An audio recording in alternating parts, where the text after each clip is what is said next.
You know, for almost 45 years, the entire world was basically holding its breath. Right after World War II ended, a totally new kind of conflict started to bubble up.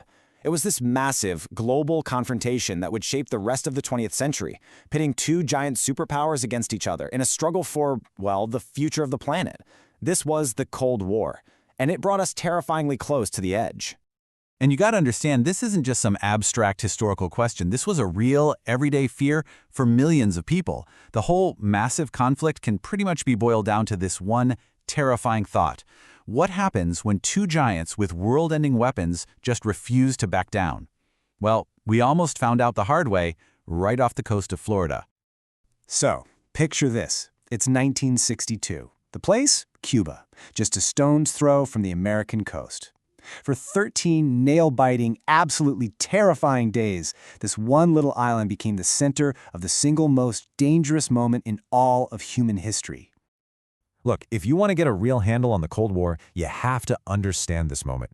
The Cuban Missile Crisis wasn't just another flare-up, it was the moment. It was the one event where the Cold War was seconds, literally seconds, from becoming a full-blown nuclear catastrophe. So how did we get pushed so close to the edge? Well, it all kicked off when Fidel Castro's revolution brought communism to Cuba, right on America's doorstep. The U.S. freaked out, tried a botched invasion, which only pushed Cuba deeper into the arms of the Soviet Union. And the Soviets? They saw a golden opportunity. They secretly moved nuclear missiles onto the island, putting almost every major U.S. city in range. When American spy planes spotted them, President Kennedy ordered a naval quarantine around Cuba to stop any more missiles from getting in. For 13 days, the world just held its breath as Soviet ships steamed toward that American line. It felt like war was unavoidable. But then, at the very last second, the Soviet Premier Khrushchev blinked. He ordered his ships to turn around. And for the first time in what felt like an eternity, the world could breathe again. But that begs the question, right? How did two countries that fought on the same side in World War II become such bitter enemies, ready to risk it all? To understand that, we have to go back in time, to the moment the last war ended. Okay, so it's 1945. Nazi Germany is defeated, and the old powers of Europe are just shattered. This left a huge power vacuum, and two nations stepped up to fill it, the United States and the Soviet Union. Yeah, they were allies against Hitler, but that partnership was paper thin, and it was about to be torn apart by their radically different ideas about the world. Now, this is where it gets really interesting, because this slide gets right to the heart of the whole conflict. On one side, you had the U.S. championing capitalism, private property, free markets, democracy. On the other, the Soviet Union, which was built on the idea that capitalism was evil and had to be replaced by communism, where the government controls everything. And these weren't just, minor disagreements over economic policy. These were two completely opposite blueprints for how society should work, and both sides were absolutely convinced that their way was the only way. So that brings up a good question. Why do we call it a Cold War? Well, simply put, the two main players, the US and the USSR, never actually went to war with each other directly. They couldn't. The threat of turning the planet into a radioactive wasteland was just too real. So instead, they fought their war indirectly, through funding and arming other countries, through a secret war of spies, and through an intense race for technological superiority. All right, so with these two opposing ideas set in stone, the world literally started to split in two. A line was drawn, both physically and ideologically, and it would get a name that stuck for decades. And nobody put it better than Winston Churchill with this famous line. See, after the Soviet army helped push the Nazis out of Eastern Europe, they just never left. They set up friendly communist governments all over the region, creating a buffer zone of satellite states that were basically controlled by Moscow. Just like that, Europe was cut in half. And that division didn't just happen on its own. It was cemented with some major moves, as you can see here. First up, the US was worried that a poor, struggling Western Europe might turn to communism, so they launched the Marshall Plan, pouring in billions of dollars to rebuild. Then came the military muscle. In 1949, they formed NATO, a promise that if you attack one of us, you're attacking all of us. And of course, the Soviets saw this as a huge threat. So in 1955, they formed their own version, the Warsaw Pact. The two sides were now officially locked in an armed standoff. And if there was one place on Earth where this division was the most raw, the most dangerous, it was the city of Berlin. Here's the crazy part. The city was located deep inside communist East Germany, but the city itself was split. West Berlin was this tiny little island of freedom and capitalism, surrounded by a sea of communism. And this created a huge problem for the East. I mean, just look at this number. 15 million people. That's how many fled from the Soviet-controlled East to the West, a lot of them using that loophole in Berlin. To stop this massive brain drain of its smartest and most skilled people, the East German government did something shocking in 1961. Literally overnight, they built a wall, a physical concrete barrier to lock their people in.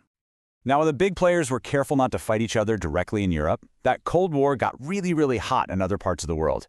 They basically picked sides in local civil wars, pouring in money, weapons, and advisors, and turning these regional conflicts into brutal international battlegrounds. And this chart here shows you some of the deadliest examples. In China, the US backed one side, but the Soviet-supported communists under Mao Zedong won, which completely changed the game in Asia. In Korea, the country was ripped apart, with the US jumping in to defend the South, a war that, technically, is still going on today. And then there was Vietnam, America's longest and maybe most painful war, a bitter fight to stop a communist takeover that ultimately ended with a US withdrawal. But you know, the competition wasn't just about armies and proxy wars. It was also a massive battle for hearts and minds, a fight for prestige.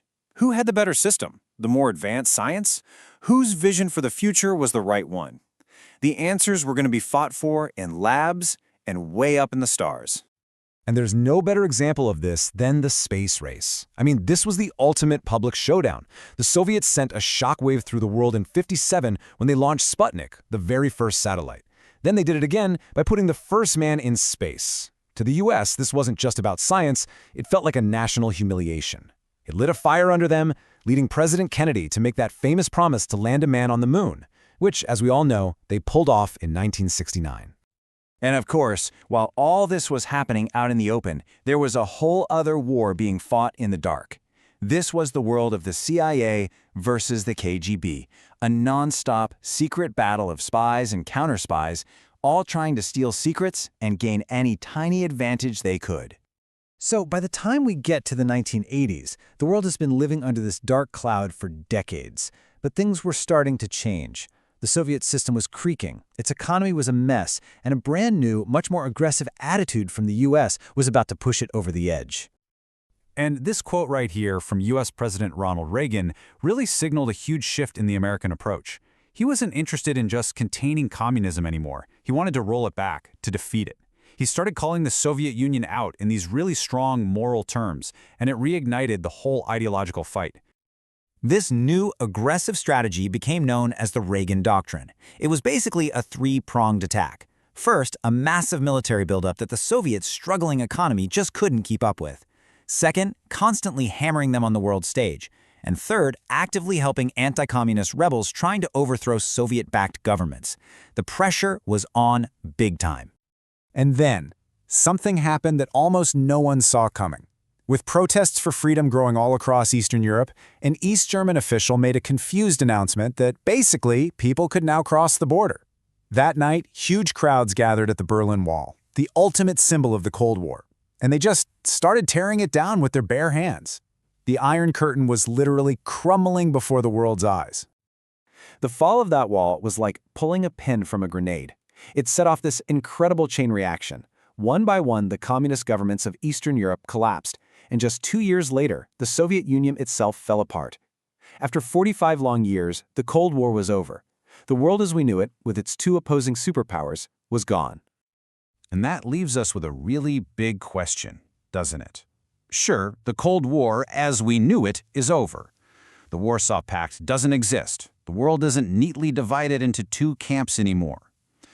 But when you look at the world today, the conflicts, the rivalries between major powers, the deep mistrust, you have to wonder, did the Cold War ever really, truly end? Or did it just evolve into something else?